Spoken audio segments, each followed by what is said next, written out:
So when you hear words like this, anxiety, depression, burnout, procrastination, you got to step back and check what this thing that feels like a problem, how is it actually my superpower? Right. How is it actually the thing that was giving me wiring to do something great, but I'm just in the wrong place and I've been Correct. doing the wrong thing. And all of a sudden you can thrive. And this is where we don't have a session with any individual that is complaining about any issue where we don't start with executive function in the brain. Because until they understand how they think, perceive, and how the world perceives them, it's very hard to go fix an actual problem. How True. do you comply? How do you get it done? The trauma that you may be holding on to that prevents you from actually fixing the problem. You're stuck in a fight or flight.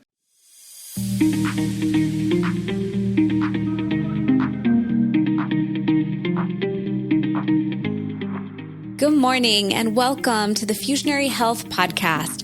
I'm Dr. Shivani Gupta, and this is the podcast dedicating to recalibrating your health every day.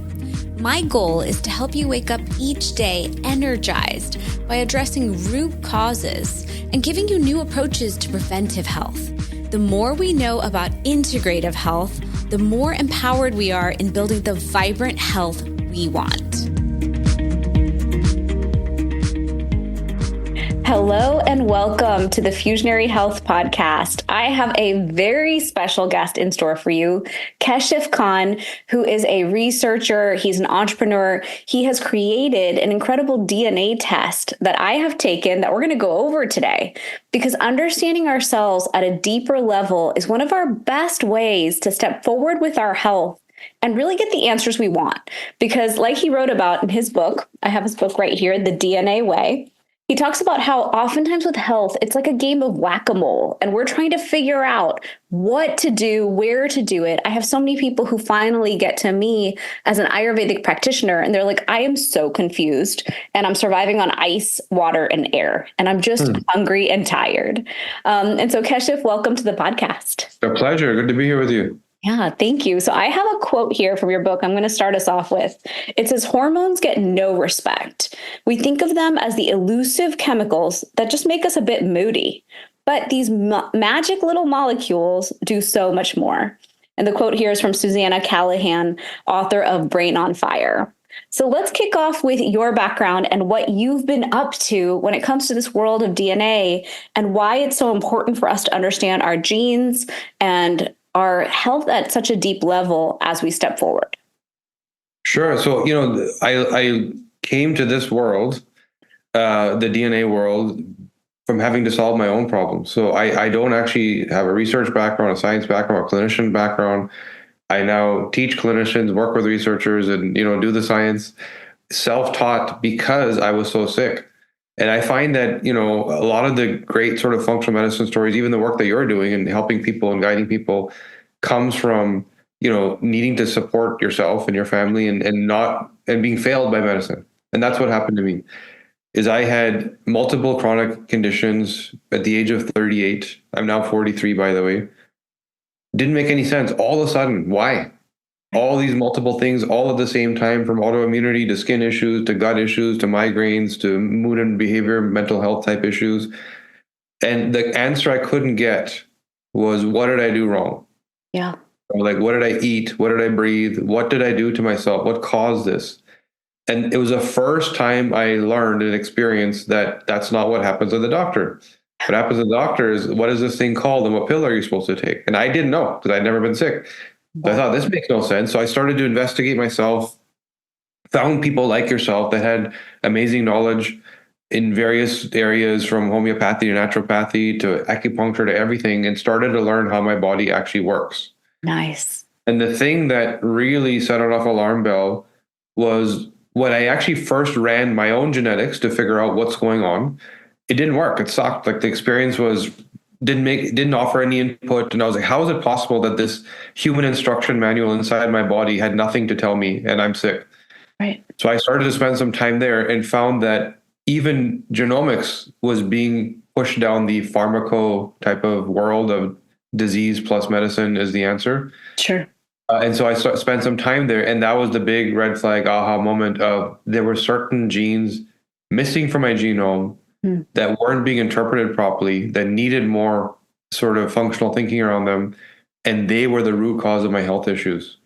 And when I understood that, I started to take action on those things, and magically all these conditions went away. Right. And here I am a few years later, I don't have any health concerns. And now, I've built the tool out of just pure inspiration to help others. That's awesome. And it's funny, right? How you can come from a non-clinical background, but then get so enmeshed. Like I went to business school, I studied social entrepreneurship. And then once I studied Ayurvedic medicine, still Ayurveda is definitely one of those alternative modalities that most people don't know about or hear about. And my job now is teach doctors about curcumin, speak at medical conferences on pre-op, post-op effects of curcumin. I get to work with practitioners all day and learn from them.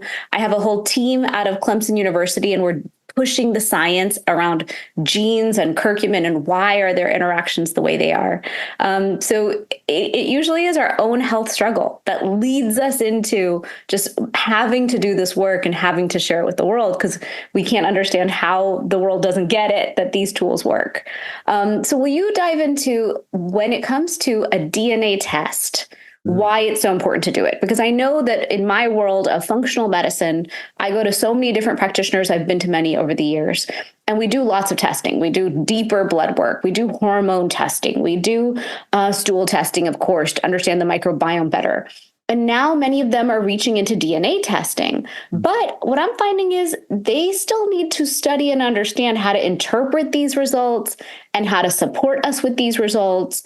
And so when I did do my first DNA test 2 years ago, I loved learning that there's certain things I'm so bad at processing that I'm going to have to take more. So it's almost like the understanding of why you are sucking at your health is just because of your custom needs being different than the typical needs. So I know for myself, CoQ10, D, certain things, I need to take a lot more to get the impact a normal, typical person would. So will you dive into like why this is so important first? And then we can dive into my results because I did your test and I was so excited to understand what are those things that we as women need to be paying attention to? Yeah, we're going to expose you like you've never been exposed before for the inside. So, in terms of genomics, a gene is an instruction. So it tells your cells how to do their job. So a kidney cell goes and reads the kidney page, a heart cell reads the heart page, and they go do their jobs. Some cells, like stem cells, can do any job. They can become any kind of cell, right? So now if you have the instruction manual, you know what instruction these cells are receiving. And sometimes there's spelling mistakes. Sometimes there's pages missing. Sometimes there's an extra paragraph duplicated and the job is happening a little too well, which could be a problem in certain cases. And so when you're tracking anything from metabolism to hormones to neurochemicals in the mind, you can be pretty precise about how the body is functioning at a baseline, which tells you two things. Red flags, like what's the priority here? What's the concern down the road? And second is recommendations. What do I do about it? Right. So as opposed to waiting for a symptom to mask, you can optimize the system itself and get it to the middle ground where you don't have inflammation, where you don't have disease, because we know that the majority of what we deal with in chronic disease is rooted in inflammation, and that's why your stuff works so well, right? Yeah. So if you address that at the core, where am I exposed? What genetic weakness do I have? You cannot have the inflammation, and therefore, where does the disease come from? So that's how we think. Nice. I love that. I love that addressing of on a bio-individual level, what our specific genes are doing, and thus the changes we can make. Yep, exactly. It's and that's how it should be. I would just say one other thing, that when it comes to genetics in general, most clinicians, even the functional medicine world, will tell you it's not that actionable, it doesn't work. And I actually agree with them. Most genetics was, funded and studied around genetic conditions. This gene equals a problem. You have sickle cell syndrome. You're born with it, you have it. That's true. And then there's this general belief that chronic disease is not genetic. And that's also true. But the reason you get chronic disease is based on multiple genetic pathways in combination with your habits. Sure. So the very last part of that is, what habit should I have? You don't know until you look at all these genetic pathways. Right. So, yeah. Right. And here's the thing. Let's say any one of us is running around. Like, this is how I look at it. I could be running around doing so much good for my health. I already exercise, eat well, focus on high protein, eat more organic and natural, source better. I have 2 trays of supplements on my first kitchen counter called all the things I'm supposed to be taking. But if I am taking and doing so much and investing so much in my health and I'm not doing the right things, Yeah. 10 to 20 years from now, I could still get horrible news. And that would be so frustrating because here you invested the time and effort. So, have you seen that where certain people are doing the work, but actually they're doing the opposite of what they're supposed to be doing? Constantly. I do a lot of work with the US female Olympic team, right? So women that are trying to train physically are using male protocols because that's where the fitness industry sort of came out of. And that's not synced to the menstrual cycle, does not consider the changes of the body during that month. And so a lot of stuff doesn't work. You might be lucky where you're more androgenized as a female, and we can predict that genetically, and things just happen to work out. Sure. But there's one female Olympian we were working with who worked harder, ate properly, did everything, Yeah. but could not get she had a weight issue, right? So could not lose the weight. She also couldn't recover like her and train again, but she still pushed through and did it, but it was pain for her. So it was not a question of calories, it was not a question of exercise. She was doing that all correctly. Right. It was a question of hormones.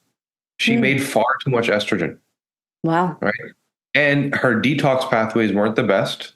Sure. So this work that she was doing, this heavy, heavy oxidative stress load of constant training, her body could not detoxify the oxidants that she was making. So when you take in oxygen, you breathe, your body combines that with nutrition. It happens at the mitochondria, and that's how you create energy. But in that process of making oxygen into a energy source, you make an oxidant, which is a free radical. It causes inflammation. And we know genetically how efficiently you deal with that. There's the actual mitochondrial function itself. So we know that she does not deal with oxidative stress. And then there's a glutathione pathway, which then removes those oxidants. So it's a kind of 2-step thing you got to look at. And both of those things she wasn't doing well. So both the outcome of her aggressive cardiovascular training was inflammation and lack of recovery, making her retain weight because the body, as a response to overflow of toxins, will create fat as a place to deposit it to keep you safe. Correct. Right? Layer on top of that her hormone issue, where she just made far too much estrogen, which leads to strength, it leads to mass, it leads to deadlifting a lot of weight. But she was a triathlete. She was trying to run, right? Okay. So she was not wired for the activity that she signed up for. So 2 things. You either learn, here's who you are, here's your design, genetically, go do this and you'll thrive. Or my goal is this, it's not aligned to my genome. What nutrients can I take to augment gene expression so I can get there? And we know what those things are already. We know that DIM and EGCG will slow down aromatization of estrogen and give you more androgens. And so it didn't take much work. Whereas the foundational food and exercise, slowly killing herself, was the path from her trainers. Really, it was a hormone issue and a detox issue. We did those 2 things and her performance shot through the roof. That's amazing. And the thing is, I find that as women are going through our decades, I'm 43 as well. I realized last fall, the workout I was doing and the lifestyle I was living wasn't working all of a sudden. All of a sudden in 6 months, I was like, I'm consistently gaining weight. I'm more tired. My brain fog is through the roof. Like everything is off. And most of all, my workout was exhausting me. And I'm pretty addicted to my workout. Like my workout is a big source of my energy and happiness. So all of a sudden for that switch to flip, I was like, what just happened? So I thought about it, worked through it, kept trying to change every factor except the workout. And finally I was like, I'm going to change the workout. And it was really hard because I love the gym I'm part of and I love everything I do in my community in my gym. But I switched and all of a sudden everything simmered down. My whole body is like, yes, let's go. Looking the way I want to look, feeling the way I want to feel. And I thought to myself, wow, like we forget that we have changes as we age. And I know in your case, you talk a lot about the toxic burden and how we're not learning from Western medicine a lot of times how to prevent disease. We're just being told, here's a pill for your problem, you'll feel better. And in women's health, we're being told like, oh, you're moody and depressed. Here's an antidepressant. It's not depression. This is just fluctuations and changes. In my opinion, it's inflammation accumulation over time. And I know you talk a lot about the toxic accumulation of our skincare and our hair care and all that. So can you speak to that a little bit and what you're seeing? Because I think in women's health, we're being told a lot of things that are just wrong. When in fact, when we go over this DNA test, you're probably going to just illuminate the few things we can change each individually to create the change that we're looking for. Yeah, so I would say of all of what we work on the brain, we work on chronic disease, metabolics, like what do you metabolize in terms of food, sleep, immunity. The thing that needs the most work is everything around female hormones, because where we're starting from is so bad to begin with. It's like, just gaslighting and you're supposed to have these problems, good luck, versus if I have your DNA, I know exactly how you make hormones, what quality they are they toxic, how you detoxify them. It's very precise in terms of how you're going to feel. And in today's reality, where hormone disruption and endocrine mimickers are just constant, in your clothing, in your packaging, in your water, the frying pan that you may be using, the storage of your food, like everything is mimicking and top of funnel overloading that initial estrogen, right? Sure. And this is why you're seeing an extreme in outcomes today. 30% of pregnancies are now through IVF and infertility support, unbelievable. Menopause is this crazy roller coaster, which doesn't have to be. Right. We're finding young women, the suicide rates in young teenage women, it's now 1 in 3 young women have considered suicide. Women that are in their teens. It's unbelievable. This is not normal human nature. No, right? It's really not. We're meant to survive and thrive. Yeah. And when you have 30% of the population, and you look at all these problems, you keep seeing this 30% number. 30% of women have an infertility issue. 30% of young women are having suicidal thoughts. 30% of women have either endometriosis or fibromyalgia. So what's going on? Yeah. There are various genetic profiles, some of which equal a net result of too much toxic estrogen. So your estrogen during your monthly cycle, we've learned from the genetic cascade, first converts into a metabolite before you eliminate it in the menstrual cycle. Wow. And 2 out of 3 options are toxic. Wow. One of those toxic options is fairly common in women. And now if you combine that with a woman who also genetically makes too much estrogen, like the athlete I was talking about, you already have a starting point of, I make this inflammatory insult on a monthly basis.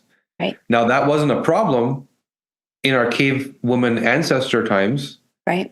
The problem today, where everything you breathe and touch and eat is a hormone disruptor and you're on birth control pills, et cetera, right?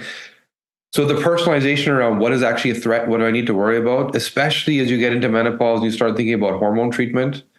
And I can't tell you how many women that we worked with breast cancer, we've identified the cause as being their hormone treatment. Wow. But we also, over and over and over again, recommend hormone treatment. So we're not saying hormone treatment is bad. I actually think it's an amazing thing for women to be able to use. Sure. But for specific genetic profiles, estradiol, to give you an example, estradiol is the prominent hormone that's usually prescribed, right? Sure. There's a gene called CYP1B1 that literally converts estradiol into 4-hydroxyestrogen, which is a toxic version, which causes DNA damage, which leads to cancer. Wow. When you're in your menopause stage, you no longer have a menstrual cycle to eliminate this toxin that you're still making. And so your body stores it in fat. Like what I was saying earlier, toxins get stored in fat, and women have fat in their breasts, right? So you have this cascade of combination of what we understand about biology, what we know about genetics and how you're doing things, these jobs, and then your environment, the epigenetics, your lifestyle, your nutrition, what are you exposed to, your environmental health. And you look at all these 3 things and it becomes very easy. This gray area of female hormones, good luck, becomes very easy to understand and map, to the point where give me a 5-year-old girl and I'll tell you, here's the habits that will make her sick. Here's the habits that when she gets to menopause, she might not even notice. It's going to be amazing and smooth. Right. Wow. So that level of personalization sounds like a dream, but we've done it with thousands of women. Sure. And you know, what's interesting, my brain is just churning now. DNA testing is one time. You have the data for life. This is a one-time investment. What's also interesting is I did a stool test on my daughter Anya when she was young because she has an autoimmune condition, and I just wanted to know, like, could it be a gut dysbiosis issue instead of a full-blown autoimmune condition? And what I learned was she has the exact same template I do. Like, when the naturopath read me the results, I was like, oh, holy God, it is like you are reading my gut or microbiome deficiencies to myself. And I thought, wow, isn't that interesting? She's a template. She's a copy of me. And so recently, as she's growing up, she's 13, I've been looking at her like, that's high estrogen. That's a lot of issues. So I just switched the diet of my household and I grew up vegetarian. I told my kids they can eat white meat, which is a huge decision. To most people, that sounds like a small thing. As an Indian Hindu vegetarian, it was like a crisis level conscience issue where the decision of my children's health supersedes all values that I might hold in my lifetime, and their health matters to me. But imagine how much more powerful it would be to have this data point on her, because as teens are growing up, my friends and I talk about this all the time. They are struggling. They are anxious. Like, their issues are so hard to unpack, and you're trying to navigate it gently and delicately with this generation in front of you. And why wouldn't you? I find, as a mother, I'll pay for and invest in something for my kid all day, well before I'll do it for myself. But how powerful would it be if we understood our teen daughters or young daughters much earlier in the game and then supported them through all the fluctuations to come? Yeah, for sure. It's like prevention is the best thing you could do. What we're told to do is mask the pain when it comes. Go do whatever you want. Go break yourself and the doctor will fix you, right? That's what we're told. But we do have the ability to look out into the future and kind of have this GPS to avoid all these problems that you potentially could have. And it's not the same answer for all of us. If you think about this young lady, Olympian, who literally cardiovascular exercise was slowly killing her, as opposed to somebody that's the exact thing they need to do. Same thing with diet. I can tell you, you speak of vegetarian diet. When we were at the biohacking conference, right? And Charlie Engel, do you remember him speaking there? Yes. He's this long distance runner. So this guy, came from a world of addiction. He was in prison, depression, and he turned his life around and became a best-selling author telling a story about his long distance running, right? And so he was a vegan for 20 years. Wow. That was part of his healing, is like being very clean, etc. So at the actual biohacking conference where we both were, I sat down with him and we looked at his DNA. And I told him, Charlie, the reason you're having these issues, these energy issues and gut issues, etc., is that you are not wired to be a vegan. Right. Why? Very simple. The enzymes required to break down your chickpeas, lentils, legumes, your key protein sources, he didn't make. Wow. And so he was constantly bloated. He constantly had lack of muscle density that he wanted. He was very wiry and thin because he didn't have enough protein. Second, the ability for him to metabolize fats was the best you could possibly see. So it looks like, and if you look at some of his micronutrient genetics around vitamin A, around zinc, etc., the ideal food for him was organ meats. Wow. Right, because it all comes from that one place. So this guy's genetic map speaks to carnivore, and he was a vegan and made a simple switch, and all of a sudden he felt incredible. Right? Now, the opposite could also be true. Sure. I've seen people, again, going back to the U.S. Olympic team, I've seen women that are on keto diets that are eating a lot of meat and high fat that are not wired for it, and that's what's making them feel sick. Wow. So we can get highly personalized and prevent all of what's coming. I have a bad feeling you're going to say that I have to eat meat because I can rattle off to you my level of deficiencies that I'm running. And in the last few years, I've gotten more and more frustrated because I'm like, hey, I own a supplement company. I teach health. I live by what I preach. I'm obsessed with my health. And I run so many deficiencies. I have asked my functional medicine doctor team, because I have a couple of them. I'm like, guys, just tell me, is it because I'm an O positive? Like, do I need to eat meat? Like, what is it? Because it's not good to run so many deficiencies chronically. Like, we know you're going to impact your pathways. You're going to impact your brain health. There's just no way to function that way. So let's go ahead and dive in, since you have I'm going to look right at that first. It's the first place we're going. Since you have my results, I'm curious. Yeah. And I'd love to illuminate, like, if you're listening, this is not like Shivani's trying to get a session. I can talk to Kashif anytime about my DNA results. And we're going to be doing cool things like showing all of you the importance of getting your DNA test and what those results mean. We have some cool plans for you guys, but listen with yourself in mind. Like, if this level of data was given to you for your health, what could you do with it? So the first place I went was that gene around enzymes for plant-based foods, and you do have the worst version of it. So for you, your dals, chickpeas, lentils, you don't make the enzymes to utilize that stuff efficiently. Wow. But that doesn't mean you can't eat it. It means so there's always options. Sure. The easy answer is don't eat it, go eat some meat, right? Okay. The more difficult answer is maybe you need to add some enzymes to help you with that. Sure. Maybe you need to soak and sprout them so that the nutrients are more bioavailable and they're less rough on your gut. Sure. Right. So there's different solutions to the same problem, because maybe somebody has a goal. We don't need to change the goal. We just need to change the path. Right.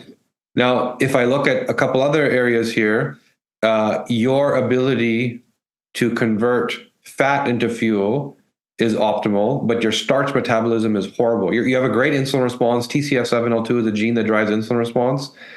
AMY1 is a gene that drives how you efficiently use starch as fuel, and you're doing very, very poorly. Now, this is an area where not all vegetarian or vegans get stuck, but many do, because it's typically carb heavy and starch heavy. Right. So I would say if you aren't careful there, it's almost certain that somebody that isn't careful with your genetics would end up with diabetes. Sure. Yes. Because you just cannot use starch as fuel. It's not good for you. And I know that you're cleaner than most in your diet. But if you didn't know that and you just ate your typical American diet, this is why there's so much diabetes, because a lot of people are doing poorly with this gene. Sure. And some people aren't doing poorly. We have athletes that we work with where we tell them they actually need to have more starch than they think, because their genetics are calling for it. They'll actually feel better if they ate more carbs. Got it. Right? Yeah. So now if I keep going, I'm going to look at a couple of interesting markers where South Asian people, myself included, you included, we're all told that we have bad hearts. Sure. Right? That heart disease is genetic in us. And the reality around that is that the heart disease typically doesn't happen in the heart. It usually happens in the arteries, right? So the arteries themselves get inflamed. There's cholesterolemia, there's plaque buildup, there's calcification. Then the heart stops receiving blood because of the function of the artery itself. Right. So the inner lining of the artery is called the endothelium. That's the actual lining that the blood touches. And if you have toxic activity in your blood, free radicals that we were talking about earlier, that can cause the inflammation to this system. Right? Because this system was not designed like the lungs in the gut as like first line of defenses to deal with toxic entering the gut, or the body, sorry. And so when I look at your lining, it's somewhat mid-grade, meaning it's not quite resilient, but it's not overly exposed to inflammation. So if you do things right, there's no reason why you should have that I'm South Asian genetic heart disease, right? Sure. If you do things wrong, you're going to get there very quickly. So it becomes a choice for you. You have good enough hardware where it's resilient, it will last, but you have bad enough hardware where if you do things wrong, you're going to get sick. Yeah, right? I'm running high cholesterol, and it's regular. Yeah. So now when we see this, what we usually say is high cholesterol isn't necessarily bad. Continuing to increase cholesterol is bad. Sure. Because when you have a low-grade endothelial disruption, and we're going to get into some of your detox pathways aren't working the best, you likely will have a higher inflammatory level. And if it's sort of constant, there's no disease. Right. The other thing going on, sorry? But if it increases over time, that's the detriment. Then you're saying inflammation is going through the roof.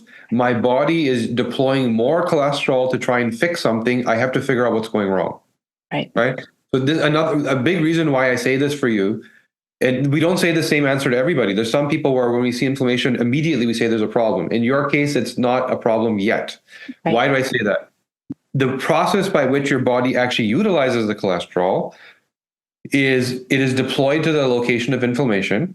And then there's a receptor that then collects the cholesterol and brings it down into the tissue so that it can get to work and fix things. Okay. There's a gene called PCSK9, which is responsible to get rid of those receptors so that the cholesterol eventually stops being deployed and building up in that location, and you get back to normal. You have the fastest possible PCSK9 gene. Nice. Which means that you're eliminating these receptors a little too quick. Okay. Which means that the cholesterol being sent to the location isn't all getting utilized, which means there's more of it free flowing in the blood. Got it. So your baseline would be normal to have a slightly higher number, and not for a good reason. It's not like, hey, great, you have high cholesterol, but it's not a disease-centric reason. It's more a functional reason that you just eliminate these receptors too quickly. So there's going to be a lot left over. Got it. Right? That's what's actually going on with you. So that in combination with your low-grade endothelial issue, yeah, you're probably going to have this constant trickle of high cholesterol, not because there's a problem, just because of your biology. Sure. That's great. Because normally people would just take a statin. They'd be like, oh my God, high cholesterol, I have to address it. In my case, my doctors know they can't dare prescribe that to me. So got it. So now, if somebody with your genetic profile does have an ongoing issue where this becomes problematic, instead of taking a statin, they can take a PCSK9 inhibitor. Let's solve the actual problem. You don't have I make too much cholesterol problem, give me a statin, right? You have I don't utilize the cholesterol problem. Give me something to slow down that disruption of the receptors. And we've done this with people. My own cousin, by the way, who healthy, does everything right. Another one of those cases of he's a biohacker that does everything right. Yeah. Why did he have a cholesterol issue in his, I think it's late 40s? Same thing, PCSK9. So sent him to a clinician. It's an injection you get quarterly. Okay. He wanted the medical answer, right? So I said, okay, here's the medical answer. Sure. And he doesn't have the problem anymore because that was the problem, right? So you can get highly personalized in your biology and what's actually going wrong. Nice. That's fantastic. Yeah. And that applies to all of us. I love that. Thank you.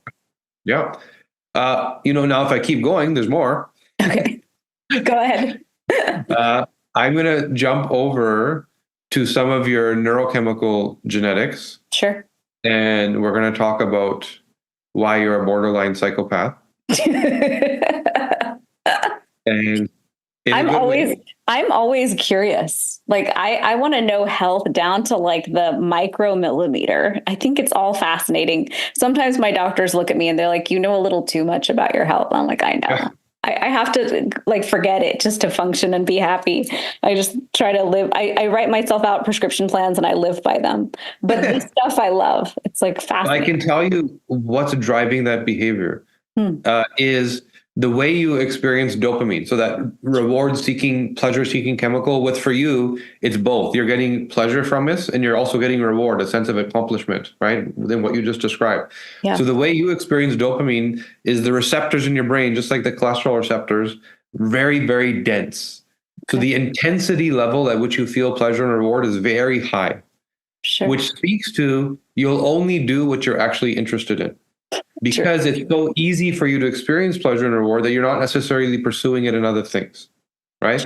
But in the thing that you get it from, there's this euphoric contentment, so you continue doing it. Right?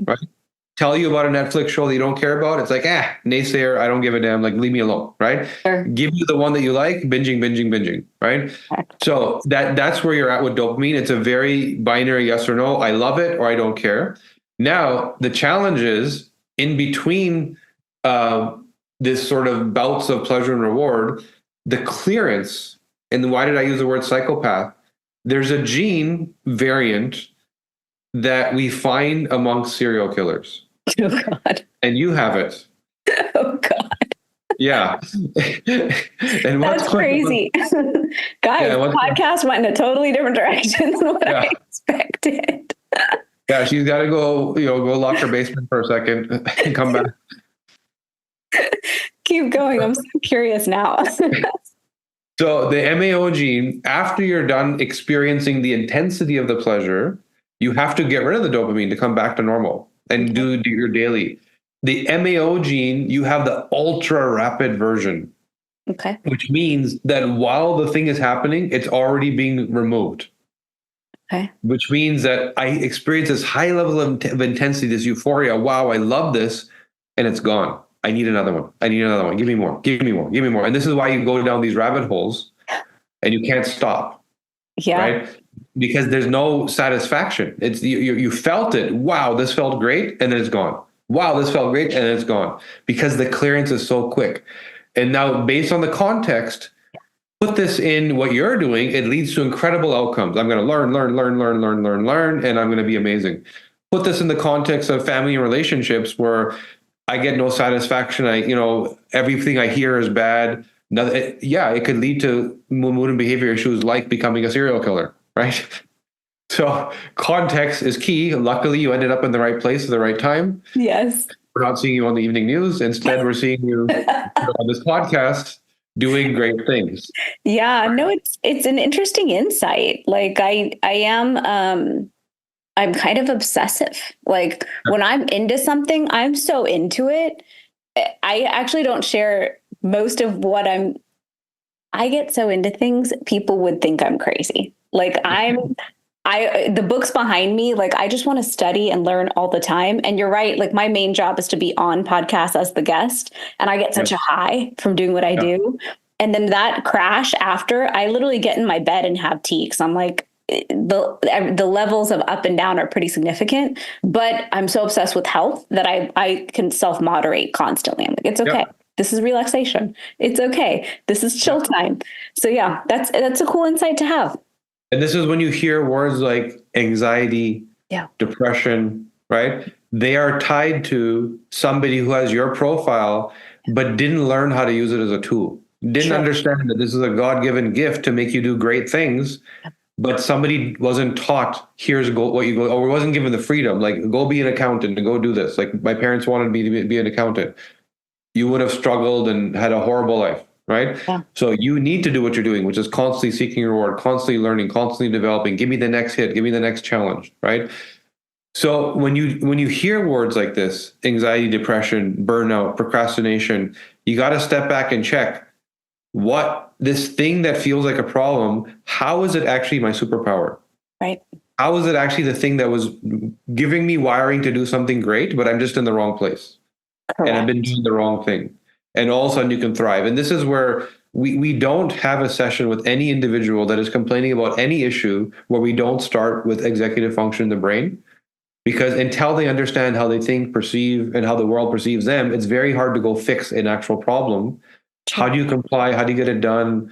The trauma that you may be holding on to that prevents you from actually fixing the problem. You're stuck in a fight or flight as opposed to a recovery modality. So you just can't repair yourself.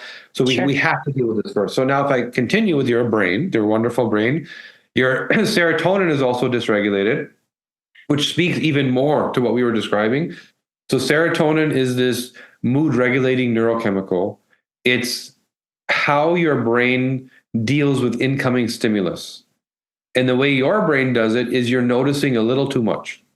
So the mechanism of filtering out priorities doesn't happen so well with you. So again, wrong context. It's like, I'm irritated, I'm bothered, I'm frustrated, you're annoying me, stop making that noise, stop taking your pencil, stop chewing your food, right? All of that. Yeah, this is like this is therapy. We are literally going through therapy right now. But it's also, I see and hear and smell and taste everything. Yes. And when I'm working with a team, right? And when I go to a meeting, we agree to 10 things, we meet next week, and I'm always disappointed because nobody did it right. And I can really hear and smell everything. It's traumatizing. My poor children, I'm like, background noise. You're making a background noise. I'm so oversensitive. And recently I was like, I want to be a speaker nationally, but everything's really noisy. And that's hard for a person like me. Like I don't know if I should do certain careers based on how overstimulating they are. So this is where the combination of your profile, it leads to a bit of a high functioning anxiety. Right. Meaning, what does that mean? There's acute anxiety, crash, can't get out of bed today. There's chronic anxiety, the world sucks, right? Then there's high functioning anxiety, fire in my gut, perfectionism, can't let it go, only I can do it right. You guys screwed up, leave me alone. right? Yeah, that last one kind of describes me and my team. Yeah. And so it again can lead to incredible things, Yeah. drives people forward. It can also lead to extreme mood and behavior issues, burnout, and depression even, if you're in the wrong context doing the wrong thing. As like you trying to work on a team, horrible, I know. right? But you leading a team, incredible things. Totally. Right. So it's that drive, that warrior sort of mentality. So even this one insight can completely change someone's health trajectory. Imagine not knowing this and being in the wrong place consistently for a decade or so and doing the Sure. wrong job. This is a source of, and I can tell you that there's a study from Harvard. It's the longest ongoing health study the world has seen. It started in the 1930s. It's still going today. They've looked at 70,000 people. And what they're trying to determine is that if they take people in their 90s plus, what's that one single consistent thing that they can find that speaks to their longevity? And the thing they found was it was the quality of their relationships. Sure. And what does that tell you? Lack of stress. If you have few but very high quality relationships, mean that you truly value them, pleasure them, and you're getting good social value out of them, you probably have a life of love and very little stress. Right. Right. And so if you are in the wrong relationships with the wrong people, and I'm not saying get rid of people, I'm saying understand your neurochemical map and what actually gives you satisfaction, what actually gives you a sense of reward, Sure. right? Versus frustration, irritability, and stress. Right. Because that's the thing that when you remove it equals longevity, the easiest. It's the one single greatest thing that you can do. Right. And just based on these two insights you shared, one that I have the same gene as serial killers, which I find hilarious. And the second one, which is that ability to be constantly overstimulated by every output. Like I call myself superwoman in terms of my super hearing abilities, my super smelling abilities.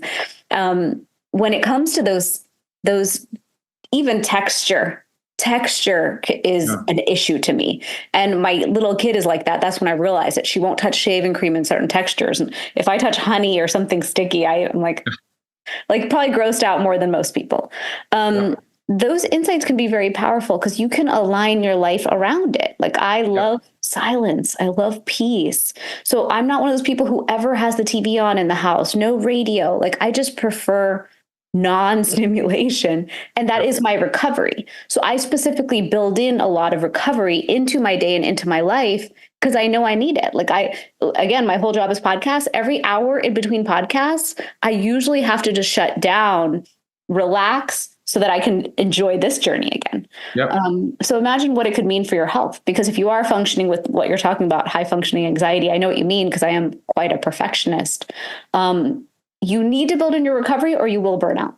So I can tell when I'm like, sometimes I think of treat the body like a Maserati. A lot of times I'm in fifth gear and I am just going. But if I don't stop to fill up the gas tank, I will burn out on everything I'm trying to create. Yeah. And this is where all of those negative mood and behavior words become a choice. Sure. Burnout is a choice. You know what will get you there. Now let's structure your day and your week properly. Anxiety is a choice. Now, there are true neurochemical imbalances. There is a thing called depression. There is a thing called anxiety that are real, right? That's a tiny fraction of the people that think that they have those things. Wow. The majority of it is caused, just like chronic disease. You aren't born with diabetes, right? For the most part, unless it's type 1. You don't have it. You cause it. Why do we have a massive mental health wave issue after COVID? Right. Why didn't these people have it prior to COVID? Right? Because something changed. There was a shift in their social construct. There was a shift in stress levels and political issues. And so an input caused the problem that they didn't previously have. So think about that and what you're wired for. Be in the right place at the right time always, and you will thrive. Totally. And now let's dive into hormones for a moment, because I know that a lot of women have questions around hormones. I am seeing, like you mentioned at the very beginning, such an increase in infertility, endometriosis, PCOS, thyroid conditions, fluctuations with menstrual cycles, women are so confused. And even when we go for profound testing, like I was told by a practitioner, take progesterone. I was like, well, how much, how long? She's like, well, when your symptoms tell you to stop, that's when you'll know. And I was like, that's not a good data point. Like I need data. So So let me share a map here. Sure. Because I can show you how hormones are so much clearer than we think they are. And I'm just going to close this for a second. 1 second. Because we don't think about hormones in the context of the cascade that they are in. Sure. We think about hormones as separate siloed things. Here's your estrogen, here's your androgen, etc. Right? So if you see this map, this is what your body is actually doing. And green light means that this gene is fast, red light means it's slow, yellow is obviously medium. So step one, CYP17A1 takes your progesterone and converts it to testosterone. Right? You then have a choice. And this pool, the central pool, women want to fill this slowly, men want to fill this quickly. So it's a different interpretation for men and women. Now, if you are filling this quickly, like this person is, medium to fast, then all of a sudden you've made too much testosterone. Now the options are CYP3A4 eliminates it. Did I get rid of it and not even utilize it, which means I don't have enough hormones? Right. Did I convert it into dihydrotestosterone, which means the manly man testosterone, which gives me ripped muscles in my six pack, but also gives me acne and hair loss and polycystic ovarian syndrome and infertility, right? And then if I do that, these are the genes that detoxify this stuff. So how long did it stick around? So if I make this green light and make too much, and I have a red light here and don't get rid of it, this is the woman who has an infertility issue. This is the woman that has crazy cystic acne. Wow. Right? Now, I may instead have a fast CYP19A1 gene, which means I convert this testosterone into estrogen. I aromatize it very quickly. So between these, you can see that there's a lot of variability based on the pace of these genes, and you can be very hyper-personalized about your dominance profile. You are androgen dominant. You make a lot of testosterone. Interesting. Right? Which for long-term health is good news. For longevity, testosterone is a great marker of longevity. It probably means an easier, smoother menopause. It means probably easier menstrual cycles and things of that nature. Could be challenging for fertility, but because you've been clean and healthy, you didn't have that problem, right? But overall, it's a nice profile as you age, right? What's interesting is on my blood test, my testosterone comes low. So I was going to try to figure out a way to address it. Yeah, so now we can. We're going to get into your genetics and figure out how. You're making a lot, but you may be bleeding it out. We're going to look at that. Now, these are the metabolites. Do you make 2-hydroxyestrogen, 4-hydroxyestrogen, and 16? Now, big red flag for you, you are going hyper fast into the 4-hydroxy bucket. Right. I know. And this is DNA damaging, oxidative stress. You know, this is, again, if you didn't know this and you had the wrong habits, this is a source of why are 80% of dementia cases in women? Wow. Why is there breast cancer? Why do women not survive cardiovascular disease? 66% of women will die on their first cardiovascular event. Wow. Men live, right? Women die from it. So it's because of these. These cause so much inflammation that when you combine them with the problem, it's overload, too much. Right. Right. Then we look at the third layer of the map and we see this detox system, multiple systems. Your COMT, which also clears neurochemicals, your glutathione genes, your mitochondrial genes, and again, your COMT genes in a second level of interpretation. We now know where do we intervene between the dominance, the toxicity, the removal. Where is the failure really happening? Got it. And if we focus on that, you can now have choices. Meaning, if I just stop your estrogens, which is typically what happens, only the hormone itself is focused on. Right. Well, I've also given myself a bone density challenge. Right. I've also given myself a brain health challenge. So I don't want to stop those estrogens. Right. What I want to stop is the toxic inflammatory versions of them. Right. So do I need to actually go focus on that? Or is it my detox pathways? And I can support that. And then it doesn't matter that I'm making these toxic estrogens because I'm getting rid of them. Right. So we can be hyper personalized on what to prioritize, where to focus, what to do. And the goals that you have, like I want to be on hormones, we can make those things happen the right way for you. Right. Yeah. That's interesting. Okay. So then when it comes to my body, my understanding from the Dutch test was I'm super high estrogen. I am processing it the wrong way. It's not healthy the way I'm processing it. And so I was told just take progesterone. That's it. That was my guidance. So I'm taking progesterone oil at night 20 drops. That's like the current dosage. But it's interesting. We need to be retesting and rechecking if we get the result, right? Yep. So you need to retest your hormones, not your DNA, because your DNA doesn't change. Correct. And I can tell you the progesterone probably won't solve the problem. And I'll tell you why, because what you're doing a good job of converting progesterone into testosterone. So you may see your testosterone levels go up, but you may not see your estrogen levels change because you're doing that very poorly. Got it. Right? So the intervention may be speeding up the CYP19A1 gene to take that testosterone and convert it into more estrogen. Wow. So not solving the problem. You're kind of solving half the problem, but not, again, this is where I said in the beginning, the full cascade usually isn't considered. Right. And we solve little bits and pieces of the problem. And things even in, results and blood testing kind of speak to solutions in bits and pieces, which still isn't really solving the problem. Right. Right. So if I were to look at your problem, there are ingredients that sort of speed up aromatization, like resveratrol, for example, right. Fenugreek, lycopene. So these are things that you could take, saw palmetto. You could take these things instead of, do I need more hormones? Or do I just need my body to give me what I need out of those hormones I made? Because some genes aren't functioning. And there's certain micronutrients you can add that will do that. Sure. You can make fenugreek tea every day. Easy. Yeah. In Ayurveda, we love fenugreek. We love saw palmetto. Yeah, exactly. And now all of a sudden, you're solving it at a system level as opposed to that biomarker in the blood of, my hormones don't look right. Well, why? What's the reason? Got it. Amazing. Okay, well, I can't wait to review the whole thing with you, especially now that we dove into my brain health. Because like you said, it's interesting. A lot of times, if you're flying blind, this is where personal development is so beneficial and all these things because you get self-awareness.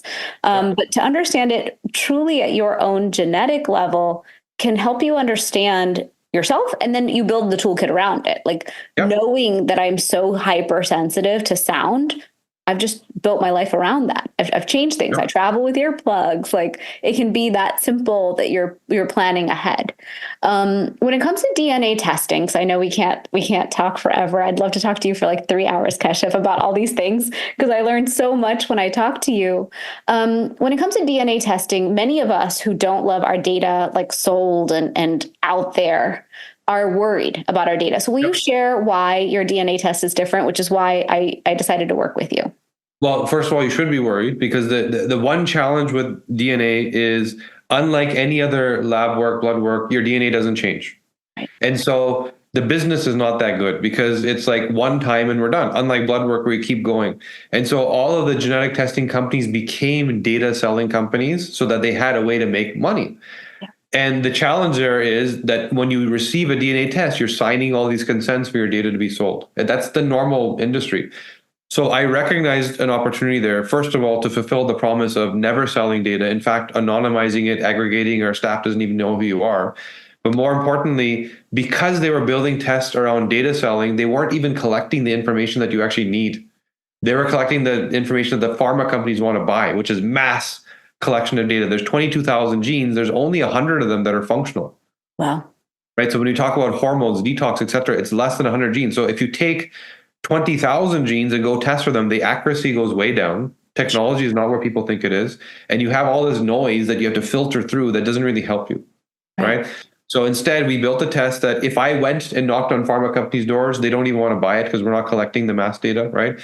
But yeah, strict policy around not selling and being a functional health support company as opposed to a data mining and selling company. Sure. Which is a really big deal. I think nowadays we have to watch out for that. We have to have that self-awareness. And also, I need data I can use. I need data I can apply today. Like I said, so many of us and many of the people who are in this audience listening to this podcast, we're obsessed with our health. We're into biohacking. We're into the integrative modalities. We've gone to functional medicine and asked for answers. And oftentimes we're still shooting in the dark when it comes to our health. And so that's why when I met you and I learned about what you do and I started reading your book, I was like, this guy knows what he's talking about.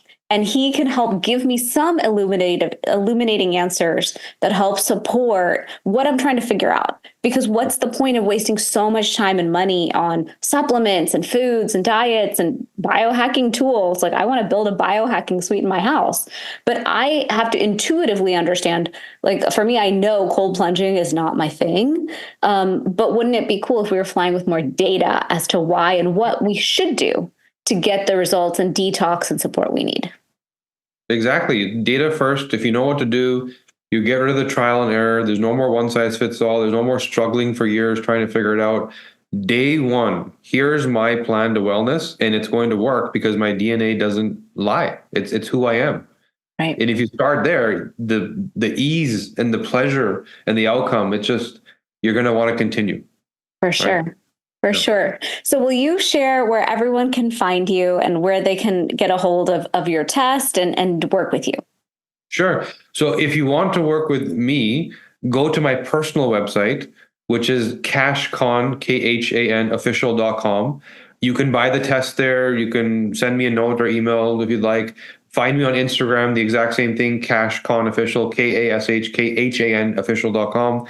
If you want to know more about the company and the research, go to the DNAcompany.com. You can also order the test there, right? If in the future you ever want to work with me coaching, you have to order the test from my site, which allows me to be your practitioner, right? That's why I maintain a separate site. So yeah, those are the places. Go to my site, go to the DNA Company, go to my Instagram. You'll learn a lot. Awesome. Beautiful. Do you have any last message, last word for our listeners today?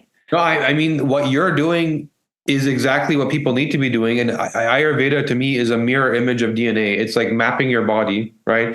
And understanding root cause. And where does this lead me to? Chronic disease, the pace at which you age, the energy levels you have, that's all a choice. Yeah. It's all truly a choice. And if you understood what drives these things, the choices become quite easy to manage. Right. So just know that, empower yourself and understand that if I had data, whether it's through Ayurveda, whether it's through DNA, whether it's through testing your gut microbiome, start doing something to start making the right choices. And you'll see very quickly how much your health is in your control. True. Very true. Well, what a beautiful last message to end on. Thank you, Kashif. A pleasure. Joining me today. You're amazing. I love the work that you're doing in the world. I really appreciate you. And thanks for joining me today. Pleasure. Thank you.